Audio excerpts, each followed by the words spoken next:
We're live, y'all. Let me kick in my intro because that just went left.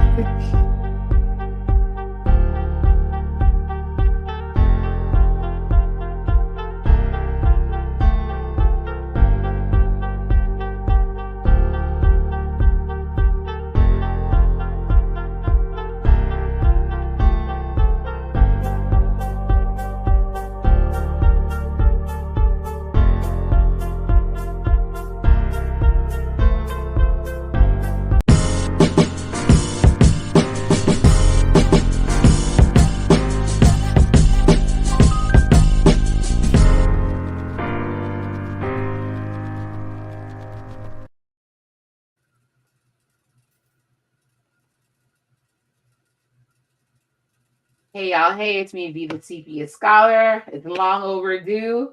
We're back with another The Sepia Reads with our, what do we call ourselves? The yearly traveling, what do we call ourselves, ladies? I forgot.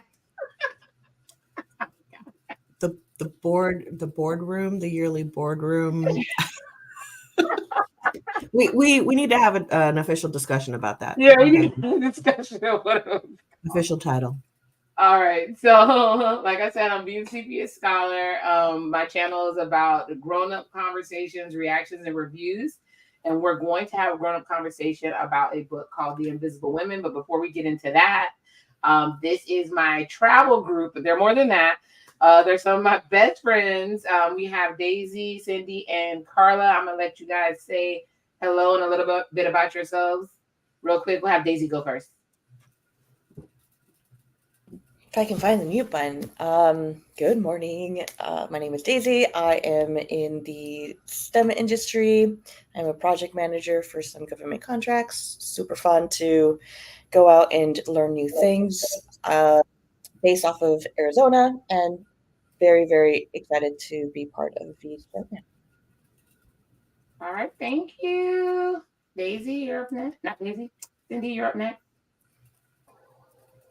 Hi, everyone. I'm Cindy. I'm also based out of Arizona. I work in the energy industry. I'm an electrical engineer by trade. Awesome. Karla? We should call this the Arizona +1 group. I just interloped up in there real quick. I'm a structural engineer by trade, based in Phoenix, Arizona. And I am part of the construction industry as a regional sales engineer. All right. Look at all these smart ladies we got in one place. Oh my gosh, we're all them. As you all know, I'm V the Sepia Scholar. I'm actually an engineer by trade too. But I've had this channel. I think this channel is going on like 2 years or something wild. I think it's going on 2 years. I've been taking a break for a while, but let me tell the backstory of how I met these lovely ladies. I went to school with Karla. Deysi is her brilliant baby sister, and Cindy is one of my favorite electrical engineers. We went on a bucket list trip to Hawaii.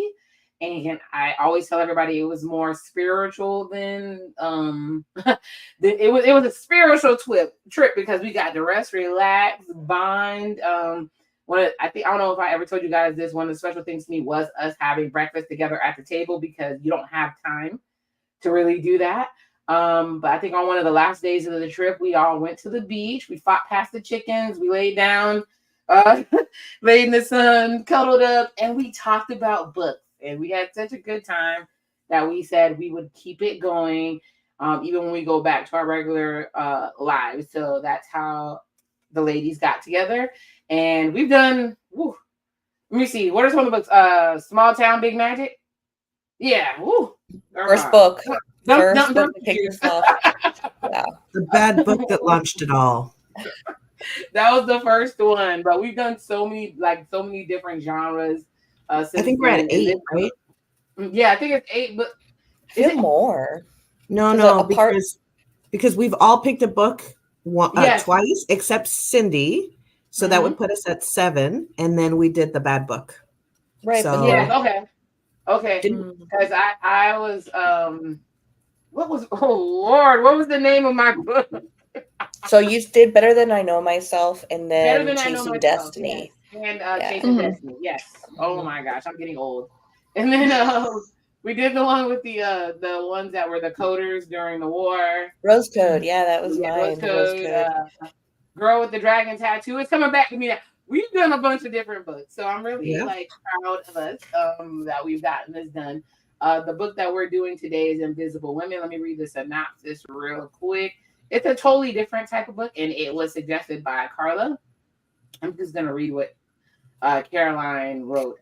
Imagine a world where your phone is too big for your hand, where the doctor prescribes a drug that is wrong for your body, where in a car accident you are 47% more likely to be seriously injured, where every week of the countless hours of work you do are not recognized or valued. If any of this sounds familiar, chances are that you are a woman. Woo, woo. That was a bold statement. Invisible Women shows us how, in a world largely built for and by men, we are systematically ignoring half the population. It exposes the gender data gap, a gap in our knowledge that is the root of perpetual systematic discrimination against women, and that has created a pervasive but invisible bias with a profound effect on women's lives. All right. Let me see. Award winning, yeah, okay, get past that first. Okay, that's good. That's pretty much the synopsis of the book. It hit me in so many places because I did work as a researcher. I have pulled data to come to conclusions about certain things. And one of the things I did work on, totally random, was elderly people having crashes and how basically the signage of the road affects that or whatever. So that's one of my boring jobs that I I also did traffic crash reenactments and stuff, like the math with it, the designs and speeds. I was in a former life, but either way, this book touched base with me because of that. So I'll just have you guys kind of speak to what you thought about the book, because I said we're gonna do this completely different. And what was the main points that you got out of the book? So I'm gonna have Cindy go first.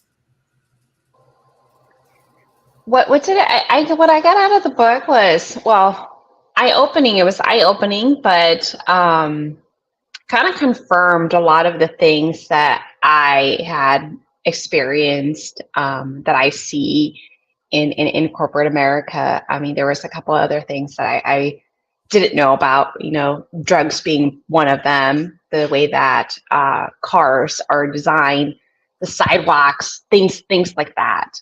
That was definitely eye-opening for me. All right, Karla.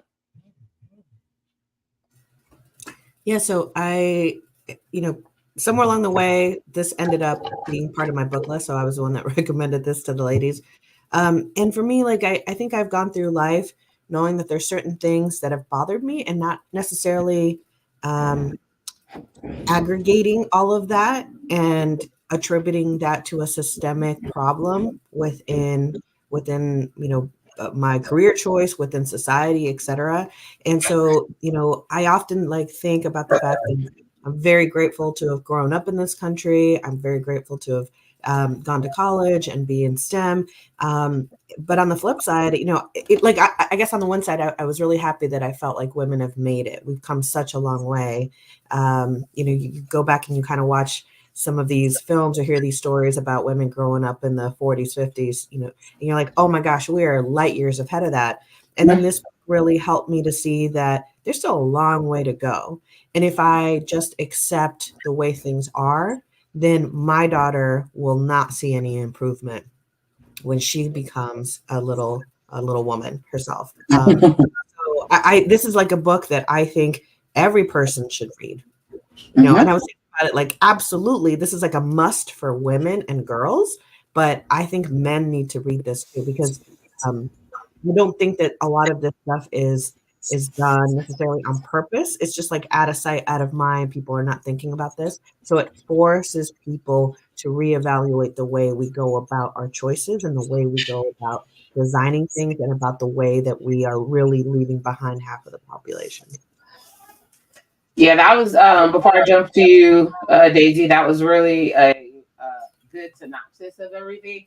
I was actually telling the ladies behind the scenes that I was riding in the car. I'm trying to catch up and listen to the book, and there was a lot of good points that that my son, who's 18, he really like took in the little short car ride. I might have changed one man. That's how sometimes information is the first step in getting people to understand disenfranchised people or different things that lead to change, because it's more about the youth.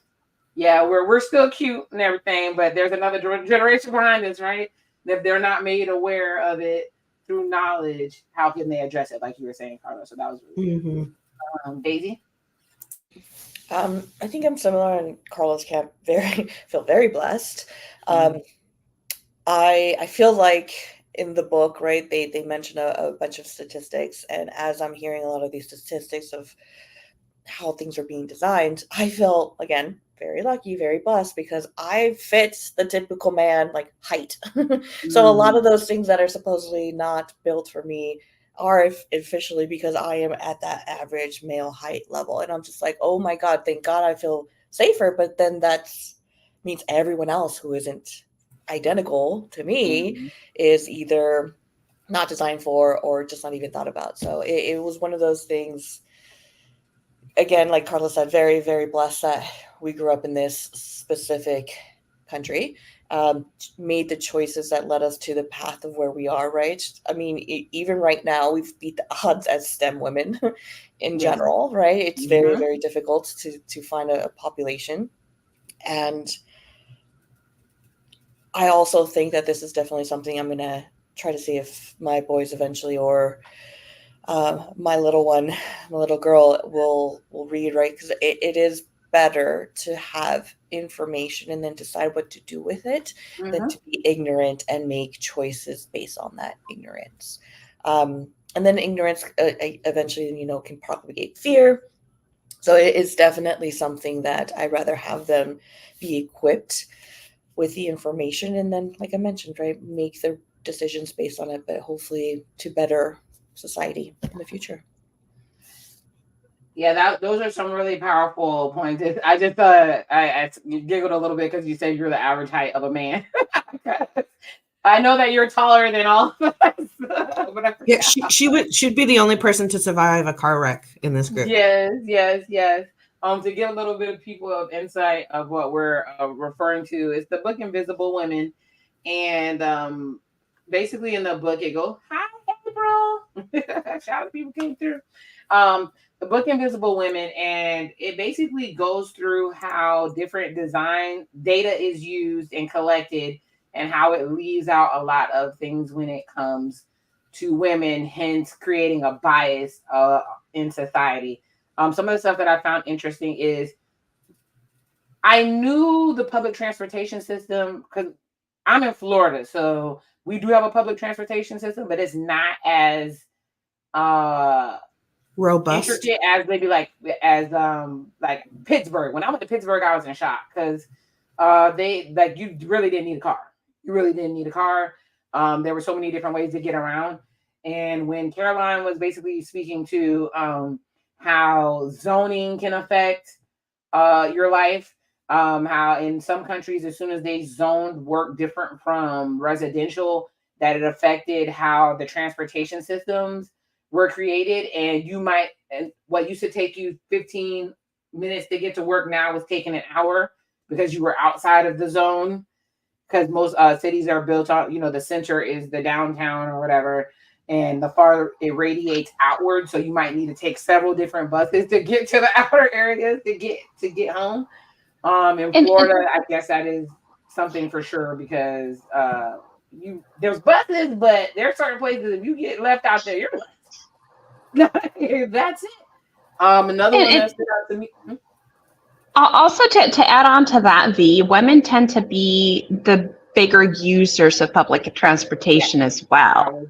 So Caroline, in one of the, I took notes throughout the reading of the book. I was trying to figure out where it was. But she mentioned the subdivision or housing in Brazil, and how women had to quit their jobs because they had no way to get to work. because Exactly. buses did not run that far out into the city. Exactly. Yes. Yes. Not to And then mention the fact that women don't necessarily have a full-time job. They're less likely to have a full-time job. They're more likely to have a bunch of part-time jobs, right? yes. Because they're taking care of children or the elderly, et cetera. They're more likely to pick up all of that unpaid work, right? That society Yes. absolutely depends upon. And so now the ease of getting from one place to the other and making sure that they achieve the getting to these workplaces now becomes extra hard for them. And so, and then how that also, like the fact that they're working these part-time jobs also leads women to have worse retirement Yes. That's the one that outcomes as stood well, out to like me. Yep. The all tied retirement. together, Yep. It was all like disproportionately everything. disadvantaged the Yep. whole time. I'm really glad that you brought that up, Karla, because in the book, and I actually wrote it down in the margins of how that just perpetuates females, women in retirement age to be constantly in poverty. Just and I wrote it down as like female feminine side poverty or something along those lines. It really blew my mind that we're still in that women are still depending on others later in life to be able to live, I don't know, in I can't think of the word now, but in just without I'm gonna stop right there because I cannot think of the word. So No, I can tomorrow it'll come to me tomorrow. I'm like, dang it. Yeah, in the middle of it. No, the retirement thing made total sense. But what I can't say on the other side is usually because the women were the main caretaker of the children and stuff, it affects the children because the children come through and have to kind of save the day to make up for the fact that she can't support herself, right? Not through any fault of her own. Like I think there was the pay gap, right? And because there was different things that they had to take care of, they had to give up moving up in the job because they had to make a choice. They cannot work the same amount of hours. But speaking of hours, the book also delineates between non-working hours, like hours that you're working but not getting paid for, unpaid work, and paid work. And what stood out to me is how depending on the country and depending on the gender, there was different types of free time, right? And so it was funny to me because I think women might have got an hour free time. I think it was like 30 minutes, Fee. Yeah, it wasn't like, even it was like like an hour. maybe. Yeah. And then what versus men who had 4 or 5 hours. And out here in these internet streets, there's definitely a gender war where they're always saying, why aren't the women traditional? Why aren't they traditional? And then we're like, because we're tired, like, we're exhausted. Because in the traditional roles, it's like they want you to do the traditional stuff, the cleaning, cooking, doing all the child rearing and all this stuff like that. Not all men, of course. But now you have to work too.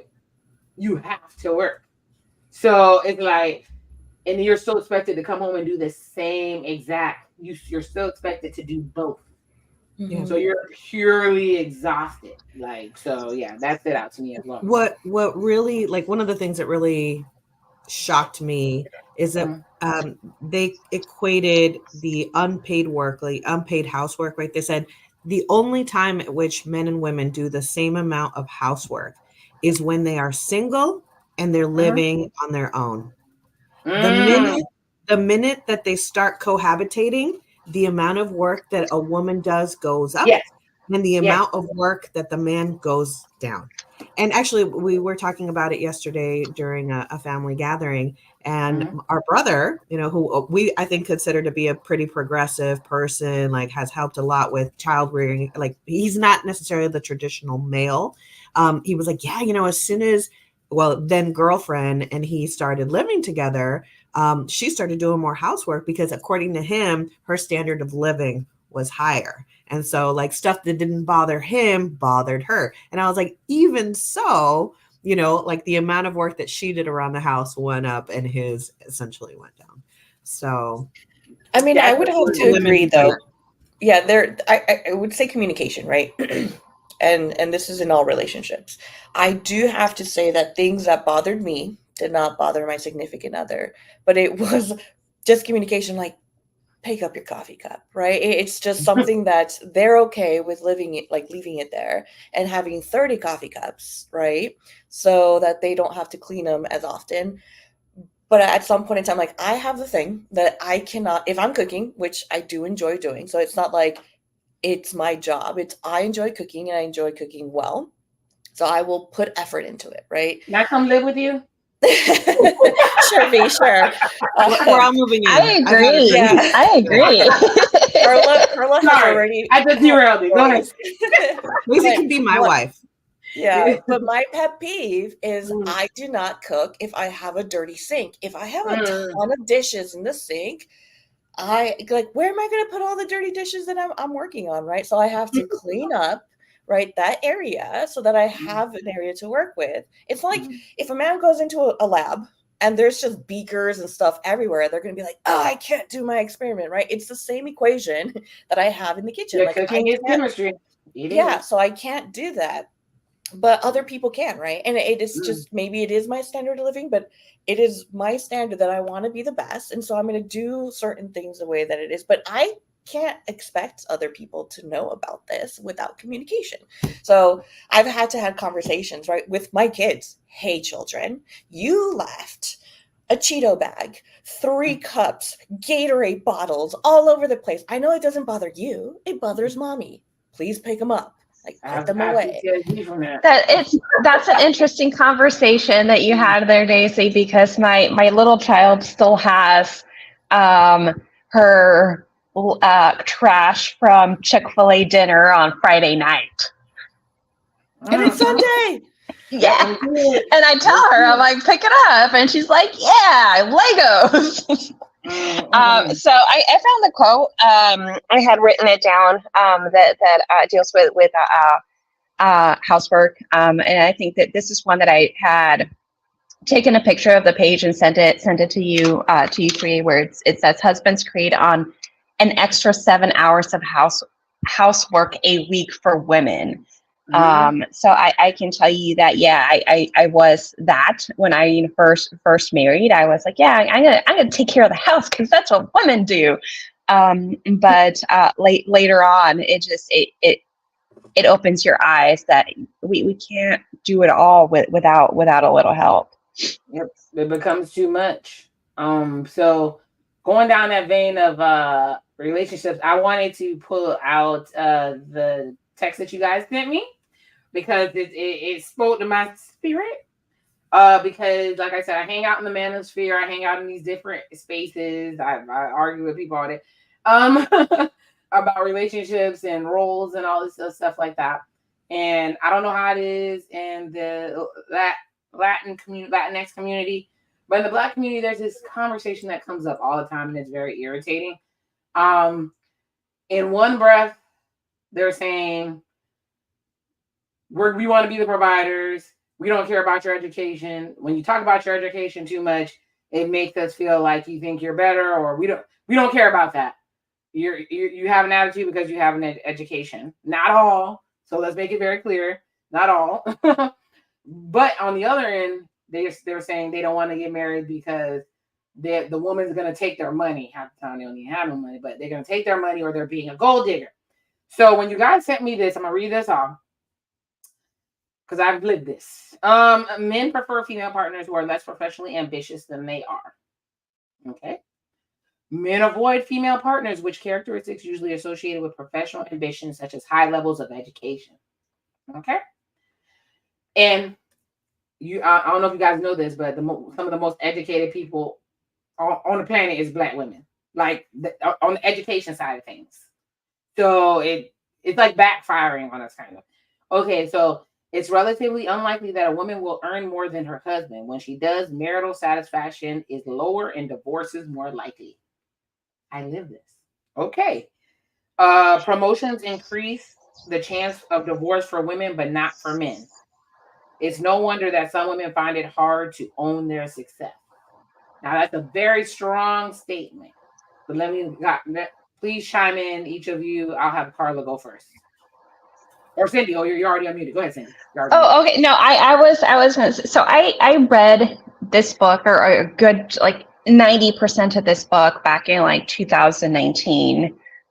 Whenever it came out, it's been a couple of years since they came out. And when I came across that page, and then there was another one that I sent to. Yeah, I can do that one too. That just, it was very eye-opening, and to the point that I showed my husband that the one that about women earning more than their husbands, that one, I showed it to him, and I said, would it bother you if I made more money than you did?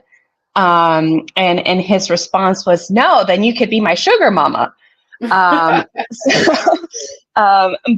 it's just, I just looking at the structure of the company that I work in right now. One of our female C-suite members is a divorced single mom, and she's been divorced for a really long time. And it's just, I find it really interesting that, I can see it. Even, Caroline is making this statement, but I see it in my own, culture, corporate culture, as well. I think that, perhaps this generation of men, who were raised by single women are thinking about things a little bit differently, and are more apt to supporting women in career choices and career aspirations as well. You don't think so, V? No. Really? No. It's actually the opposite.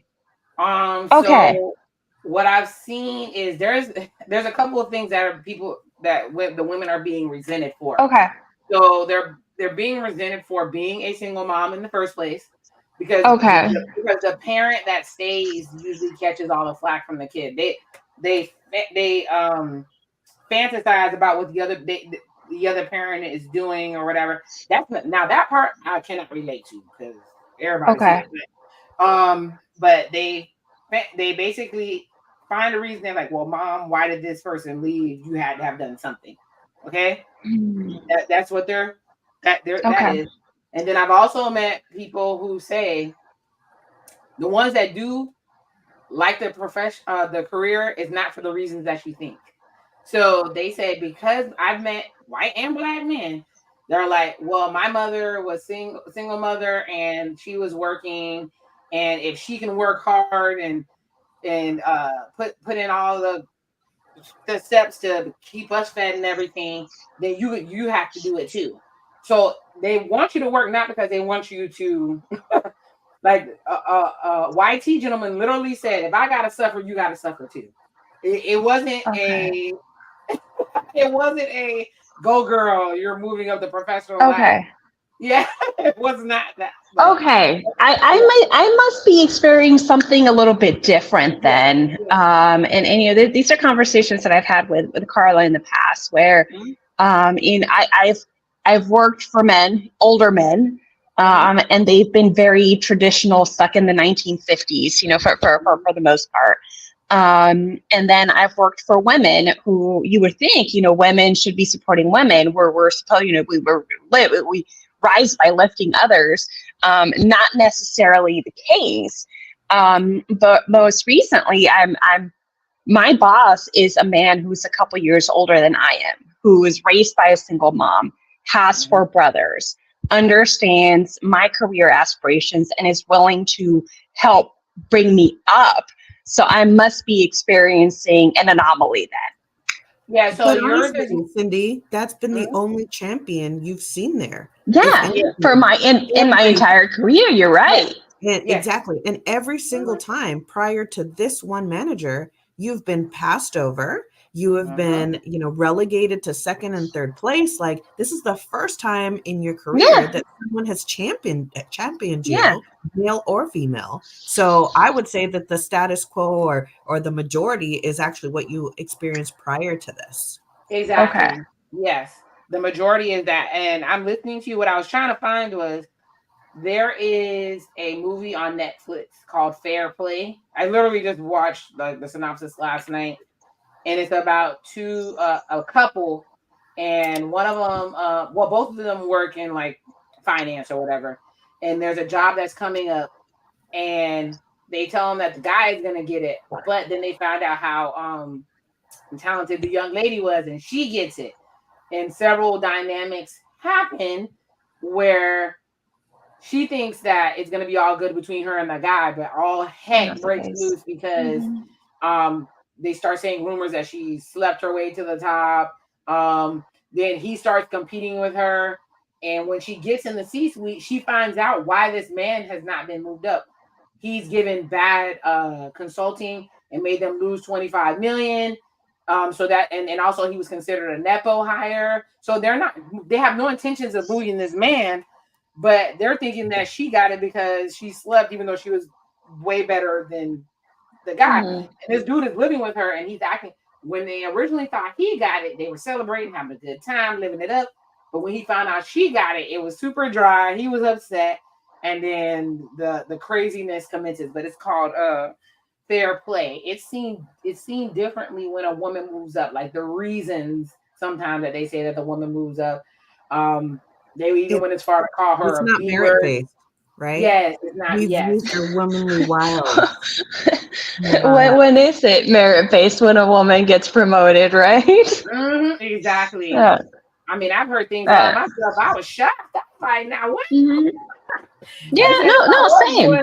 Same. I have as well. Not to my face, but which bad things that people say that are bad about you travels quicker. And this specifically comment came back to me. I'm all like, right on. I don't want to talk to you ever again. Yes. And I never did.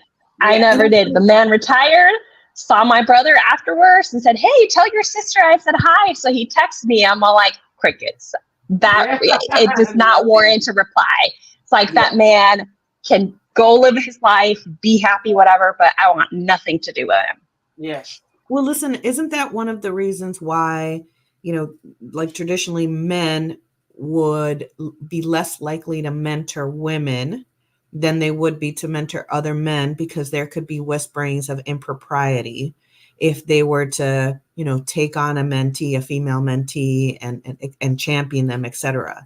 And I think that's one of the things that we need to work on as a society, that just because you have a male mentor and you happen to be, a female professional, that does not equate impropriety whatsoever. And I think that we have to change our school of thought there.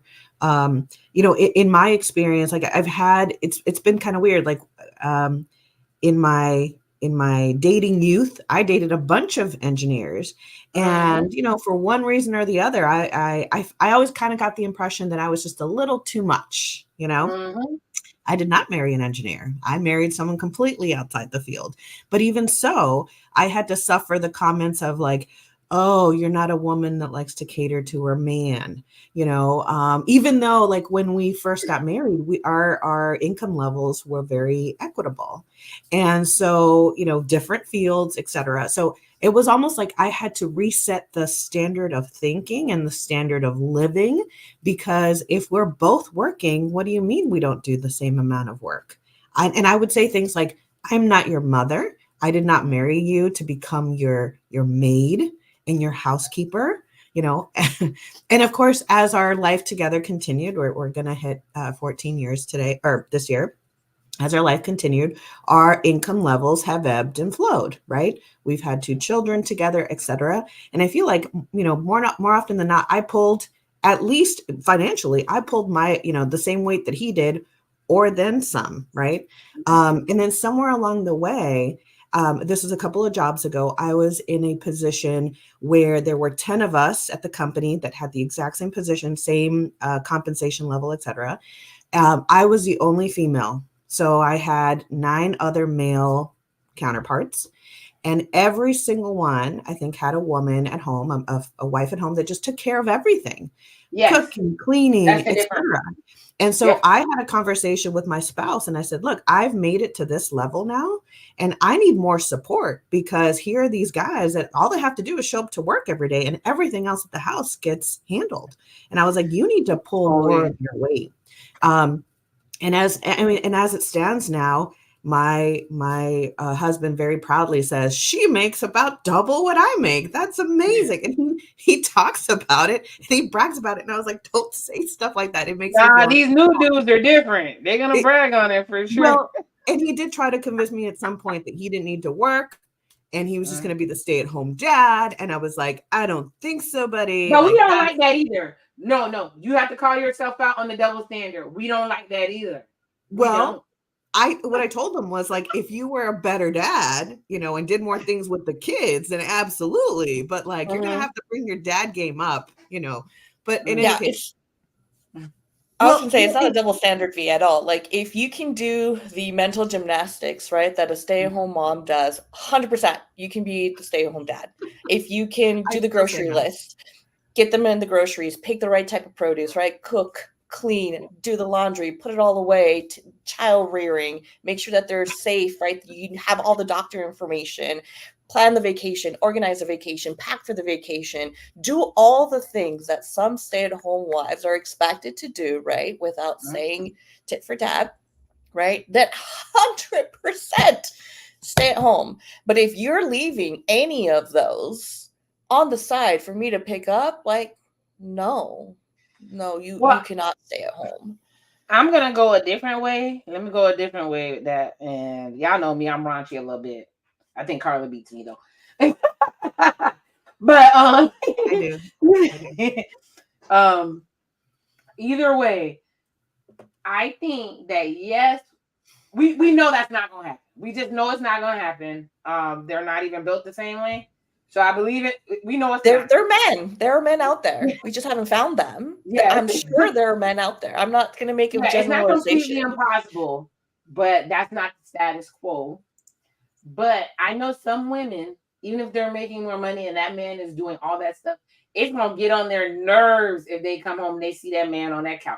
I don't care what that man is doing. Yeah. I don't care if he's doing everything in the world. Something is gonna dry up the box. It's gonna.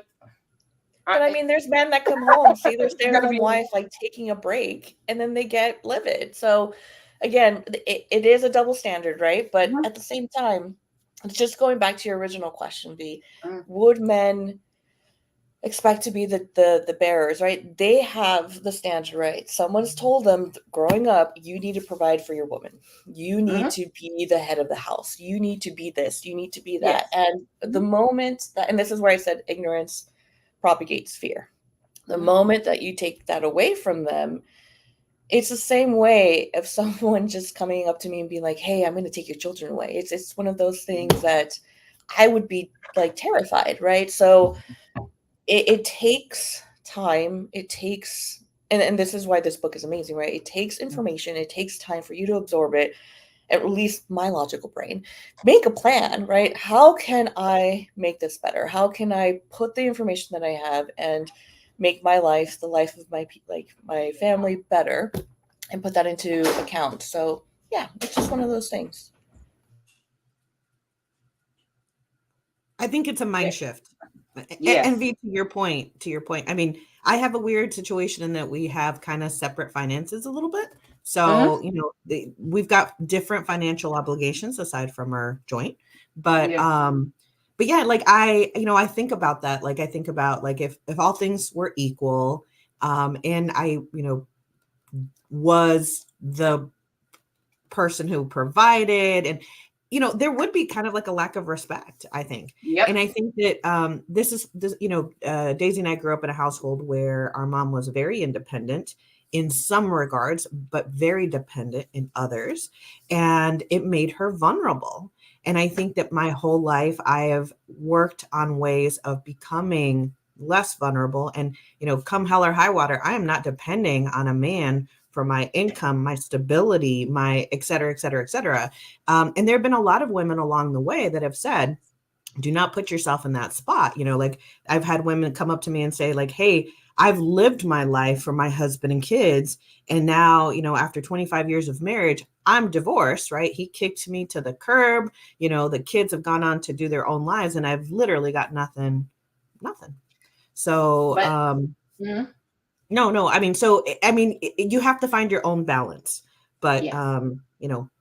The book I thought was really, aside from the relationship component, I thought brought up like public safety, even the use of parks. The park example I thought was really interesting in that girls are less likely to use, parks. And that could be for a number of reasons, including the fact that the designers of these public spaces aren't thinking about girls and women when they make these spaces. And so when they bring, and I think that was part of the conversation of the book, like bring women into the conversation, make women part of the design process to make sure that you are looking at the other perspective, looking at the female viewpoint, because when we do that, we make places and we engineer spaces that are more likely to attract a wider range of people and provide a more equitable community and environment for people to play and work and live in, etc.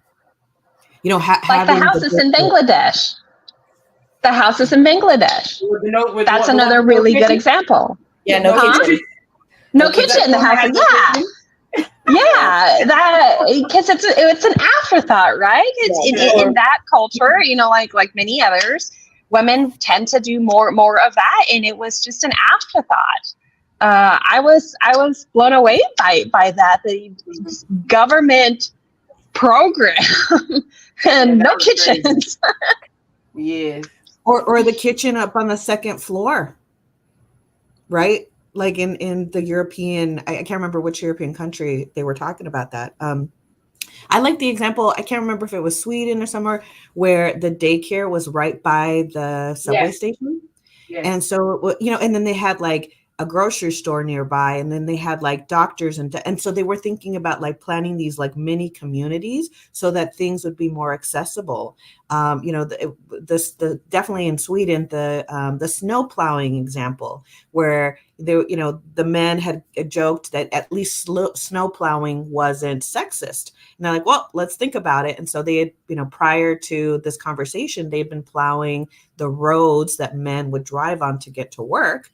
And then afterwards, they would come back and plow the pedestrian walkways and the bike lanes. Yeah, that'll mess some people up. Yeah. Mm-hmm. Yeah. So then they flipped it, right? So now they were prioritizing the pedestrians and the bike people because they thought, well, it would be a lot harder to push a stroller in 2 to 3 inches of snow than it is to drive a car through 2 to 3 inches of snow. Mm-hmm. And all of a sudden, Sweden, with their national health care, saved millions of dollars because now people were less likely to slip and fall because those accidents due to snowfall had to do more so with pedestrians and bicyclists than they did with an actual automotive crash. So it's good for public safety. It's good for the economy to bring women into the discussion and make sure that you're making them part of that decision-making process such that you are ultimately designing for all humans, not just males.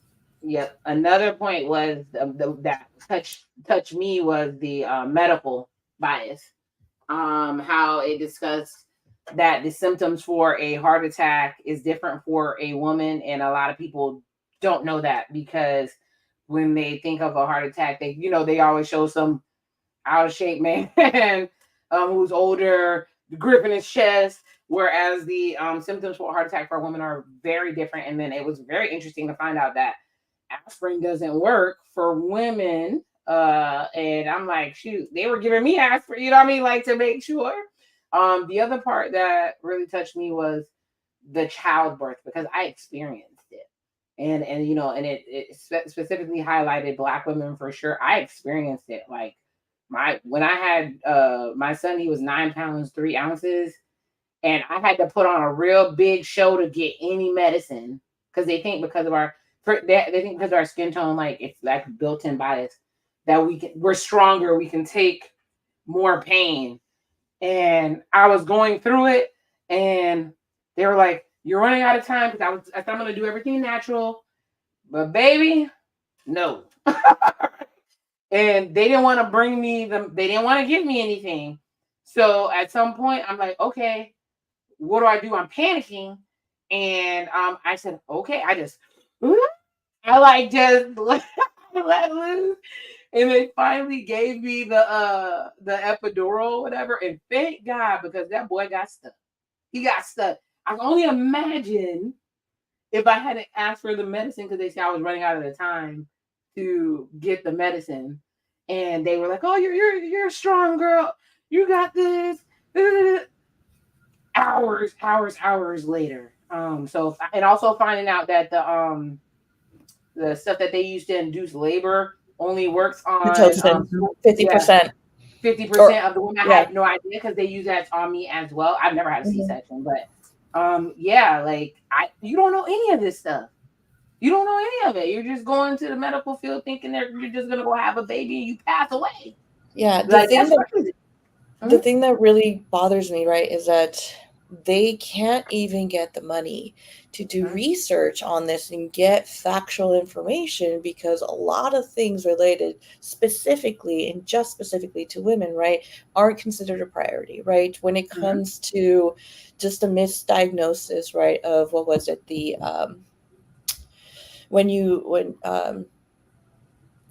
women are having very painful periods, right? What is the endometriosis, right? And so people will go decades, right, without getting the proper care, because it's just in your head, or the infection that you like. It could be so many different things, right? And you have to switch providers. You have to find someone who's empathetic enough not to think that you're crazy, because again, women are hysterical, right? That was the other thing. Women tend to be emotional and hysterical, and they can't actively tell you what's really happening to their body or believe them, right? Because it's all in their head sometimes. And I'm like, how frustrating. I was about to read that passage, Deysi. I was about to read it.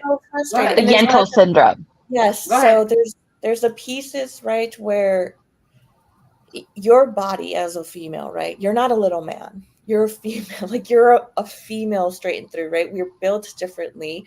We don't pack on as much muscle mass, right? There's not as much protein in our body. So we metabolize things differently. And because of that, right, like we mentioned, drugs don't affect us the same way, but they don't get to us because they always test them on male lab rice or whatever it is, right? So we don't even know what really could be affecting us, what could be saving us, could be killing us, because again, it is based on that male bias. And even if you look at those ones that have female ones, they can't really tell you, because they can't tell you where they are in the menstruation cycle, right? Your body hormones are constantly changing. You're a completely different person, right before you're about to menstruate versus right after. So there are so many factors that go into us, our health. And the fact that we're just ignoring that and we're not even trying, like 50% of the population is female, like that's just sad. Well, but this is where it starts. I mean, it starts with awareness, and it starts with people having these discussions. V, going back to your comments about childbirth, I was super lucky that a coworker at the time was like, hey, you should read this book.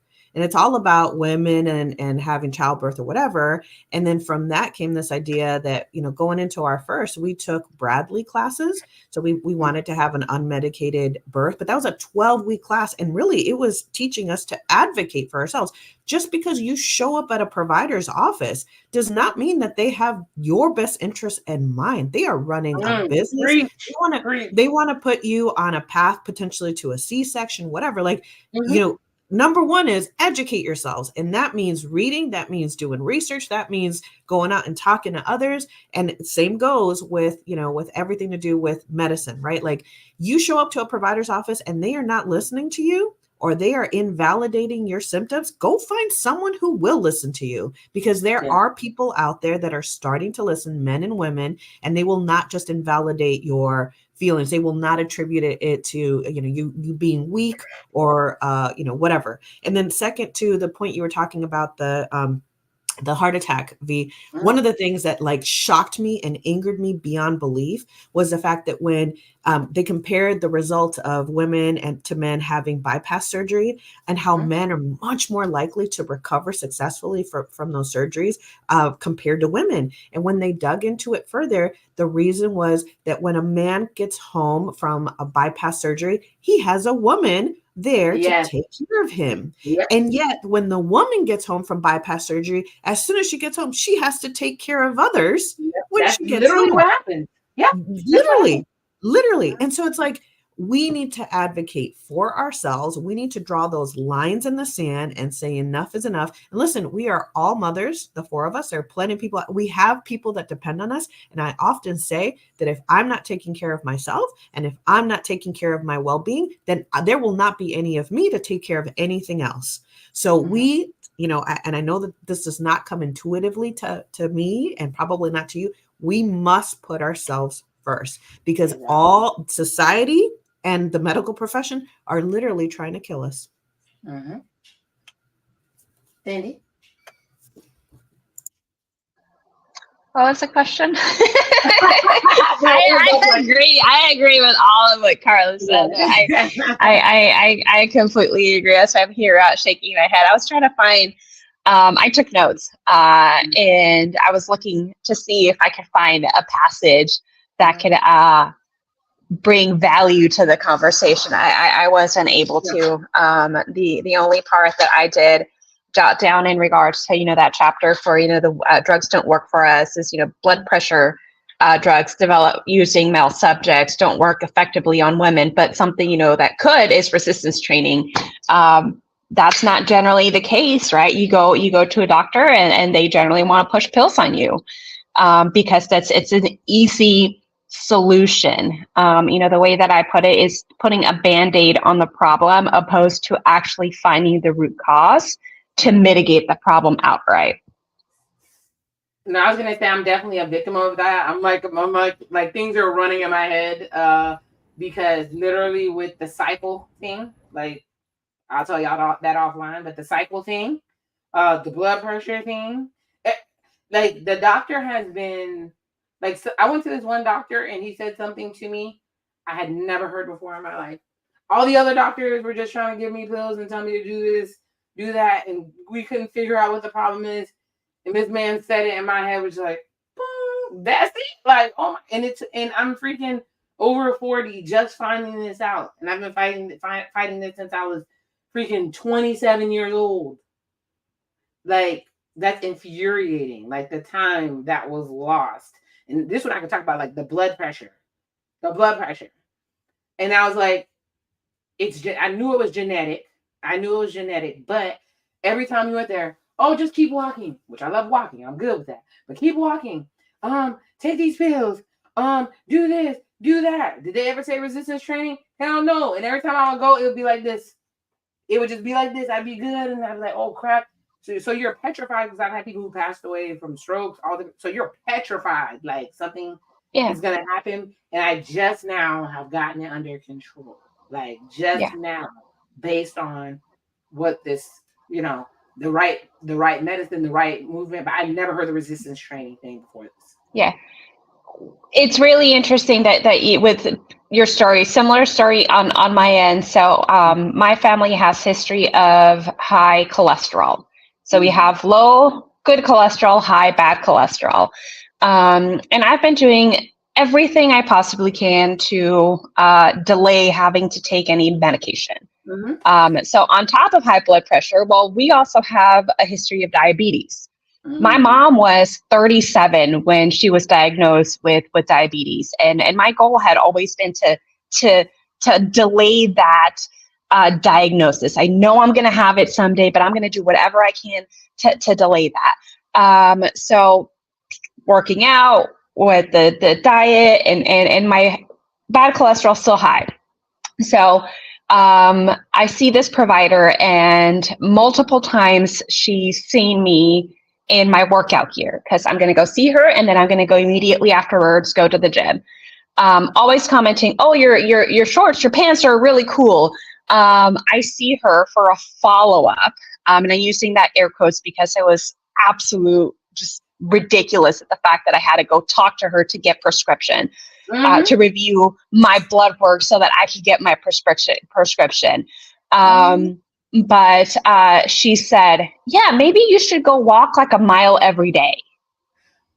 And I look at her and then I'm all like, I wanted to say, heavy set woman. And I'm like, woman, I could deadlift you. How dare you tell me to go walk a mile every day to lower my cholesterol? Are you kidding me? Shortly thereafterwards, I found a different provider. I wasn't going to stand for that. That was the straw that broke the camel's back, essentially. She didn't even look at you. Yeah, that's what happened. Oh no, she had multiple times. No. She really had not seen you. But she didn't see you. Yeah. Yes. Agree. Yes. Yeah. Yeah. So I know we're running towards the end of our time, but can I turn the conversation to the public space piece at the end, where not just like parks, but they talked about refugee camps, right? They talked about bathrooms. They talked about like the advent of major disasters, right? And how when they plan a lot of these places, right, they don't plan with women in mind, and just how the violence towards women skyrockets, but nothing ever like gets reported because no one specifically goes and collects data on that, even though it gets reported, right, by physical women. Right, they don't actually like get the reports together and say, oh, like the thing that was insane, right, was they talked about Hurricane Katrina. Well, the couple of things, right?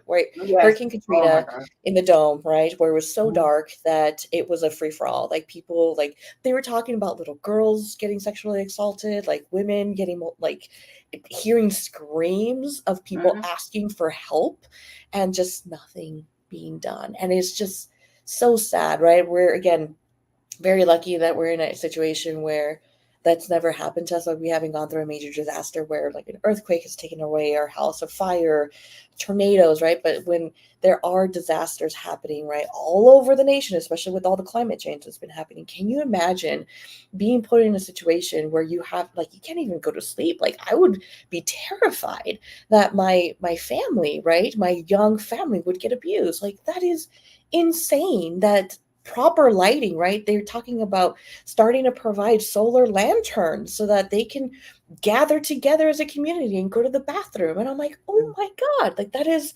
basic human rights just not there. And I was just so saddened to hear those statistics. Yeah, it touched me for sure because go ahead, Karla, you want to go first? Well, no, I mean, the 30-year study that was done about like murder and how like more than 90% of murder is unaliving. Oh, sorry. You can't say that. Okay, not alive. Sorry. 90% of the non-alived crime that happens worldwide is perpetrated by men. And so I don't know. It's infuriating and it's saddening and it's, I don't know. I don't have a solution other than make women part of the conversation and do better. We need to do better. Oh, yes. So go ahead, Cindy. There's that was the one of the final chapters of the book, and I wrote this specific passage down is the presence of women at the negotiating table not only makes it more likely that an agreement will be reached, it makes it more likely that peace will last. Actually, that one was dealing more with conflicts, but kind of tying back to the refugee camp scenario that Deysi had brought up.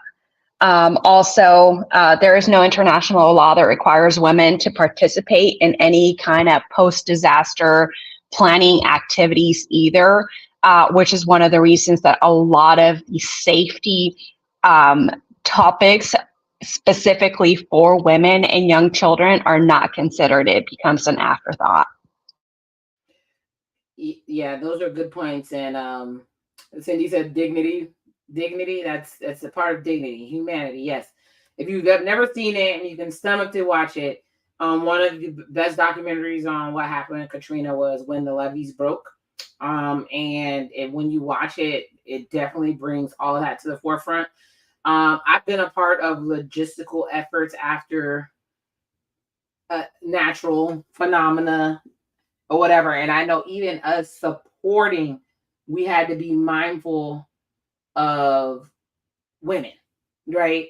So majority of the restoration efforts are, it's mostly men coming to the, I don't want to get too deep in what I'm saying because I don't want to give away what I'm talking about, but mostly men are doing the work. There are some women, but on the people doing the logistics had women in it. So like rules like saying if it's you know how you have to share rooms or whatever, but if it's a man and a woman, you're not sharing that room.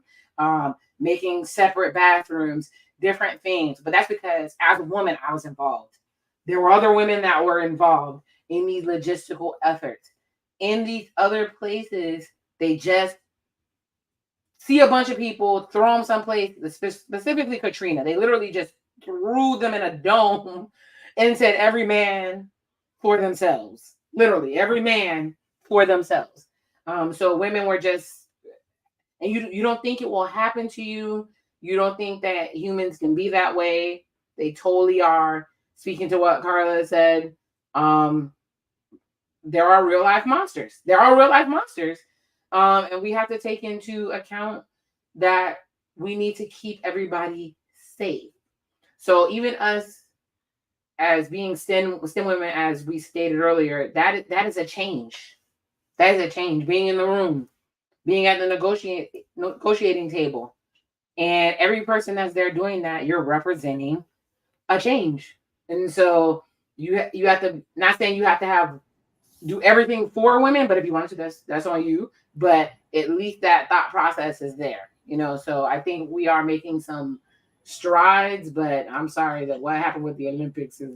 I don't know if you heard about what happened with the Olympics, but there's some stuff that's we're behind on still, even now. So making sure that people were safe. Mm-hmm. I just want to say, right, like at least invite us to the table, right? Or don't actively take us away from the table, right? That was the other thing, right?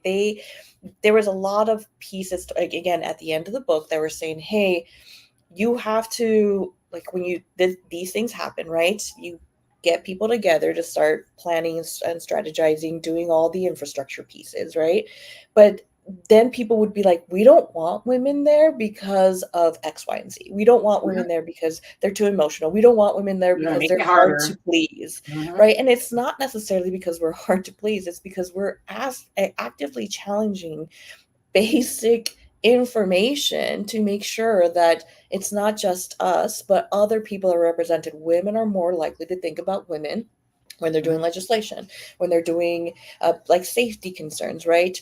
Things as simple as lighting, right? When they gave that statistic about how public transportation, you're more likely to get assaulted at the bus stop than the actual bus because it didn't have lighting. So when they moved the bus stops, right, into a well-lit area or in a commerce area where there's a lot of people around, crime decreased, right? Something very simple, but not like, and as I'm driving in my community, I'm like, that bus stop is in the middle of the desert. So that bus stop has like no light. Like, why would someone just stand in the middle of nowhere waiting for their public transportation? Oh, wait, it's because you don't have a car. You're doing 5 part-time jobs, just trying to get by, and it's survival.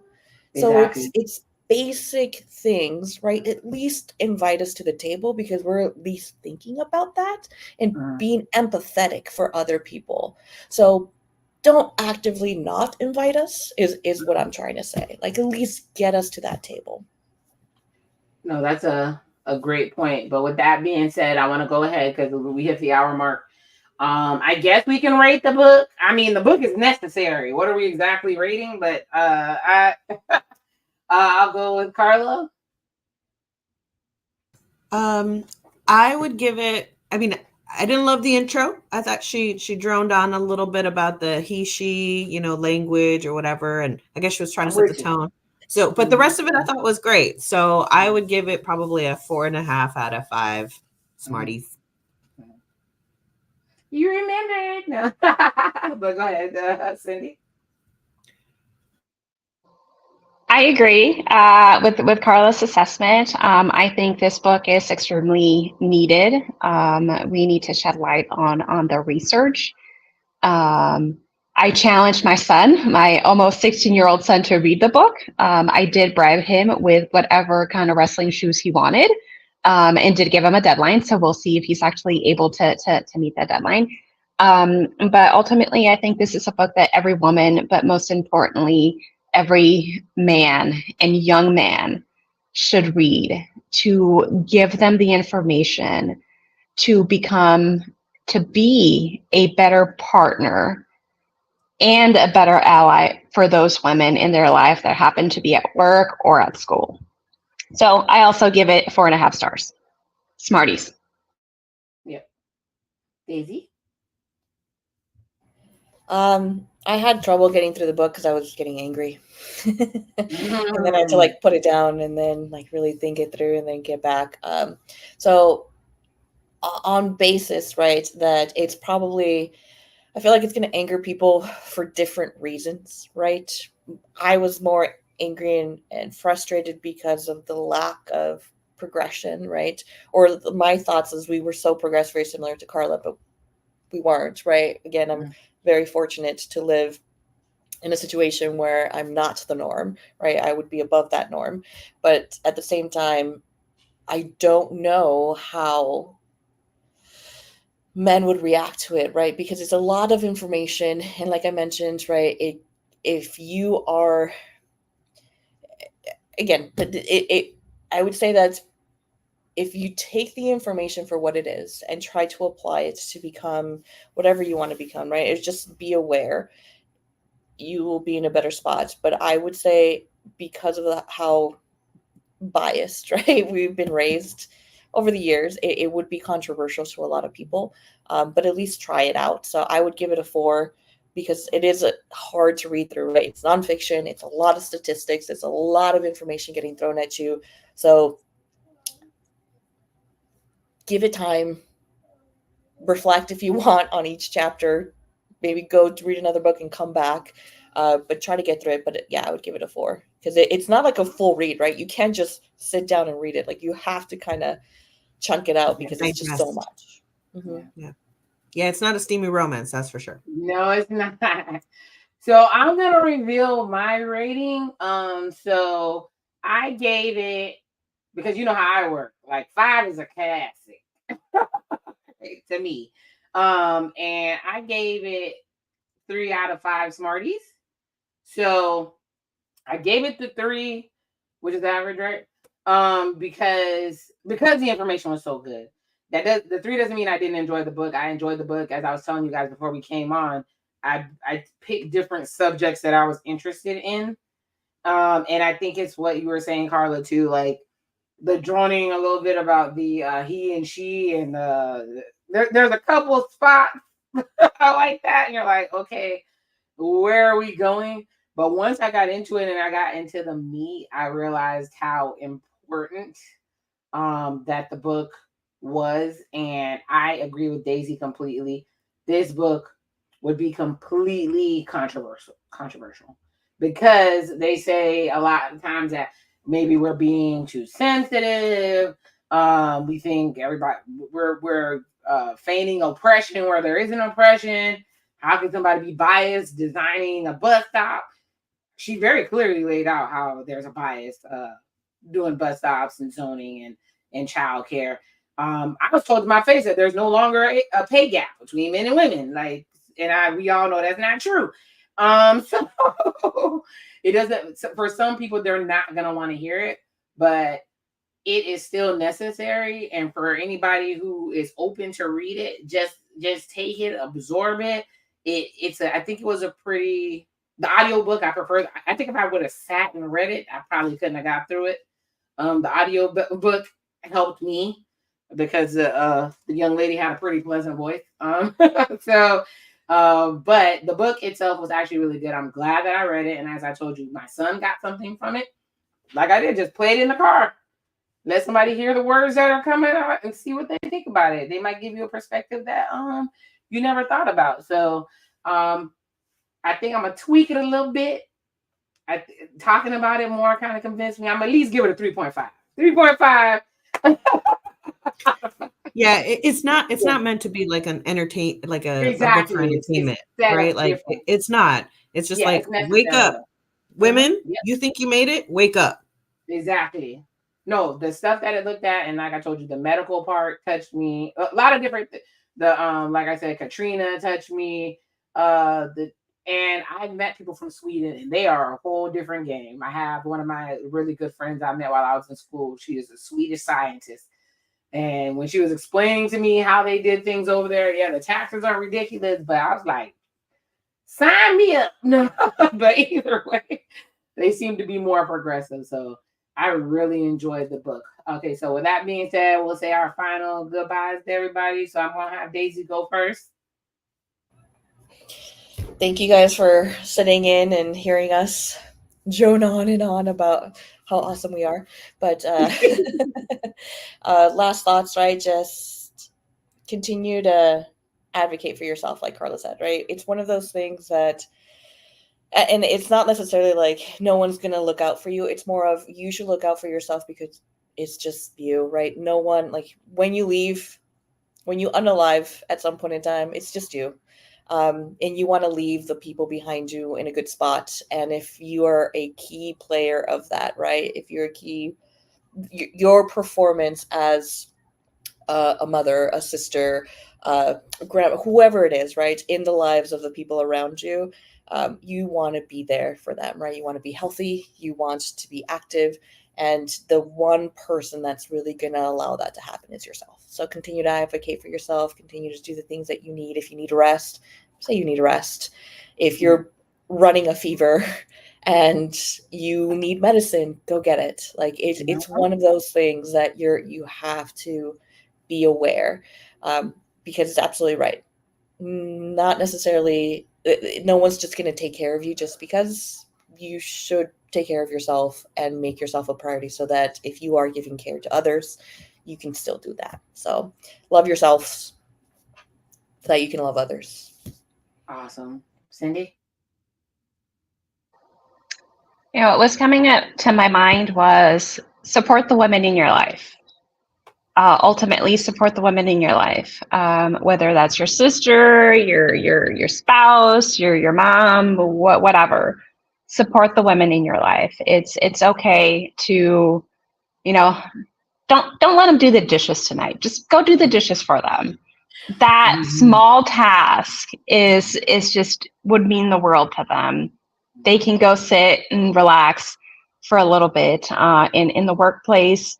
Speak up when you see injustice happening to a woman, when she's not given credit for the work that she did. When a man is taking care, taking her recognition that he may not belong to him fully. Speak up for yourself and advocate for yourself. That's it. All right, Karla? I'm just going to remind people to surround yourselves with the people that see you and hear you. And that could be in your friendships, in your family, and also professionally. It is so meaningful to be part of these communities, both, professionally, personally, family-wise, that really see you for who you are and value you. It makes all the difference in the world. Awesome. Those are 3 really powerful statements. Before I make mine, I have some housekeeping I need to do because we are so deep in the conversation. So let me go ahead and hit this.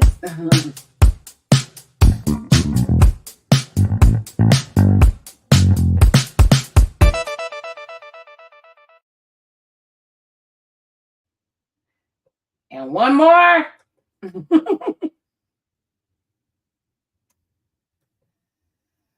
All right. We had an amazing chat.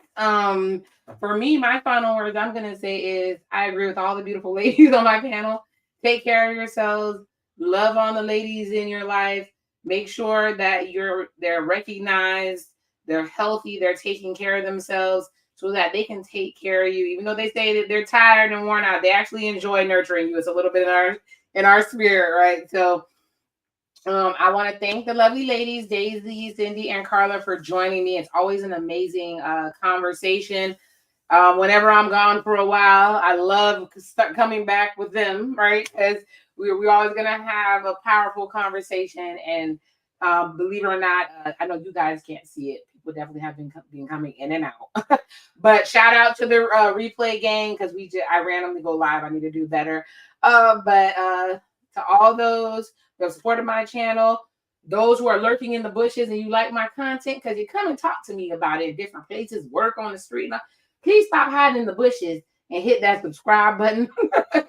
support your girl. With that being said, love who loves you. May God bless you with everything that you need. And the Sepia Scholar is out. Bye, y'all. Ladies, wait while I find outro music.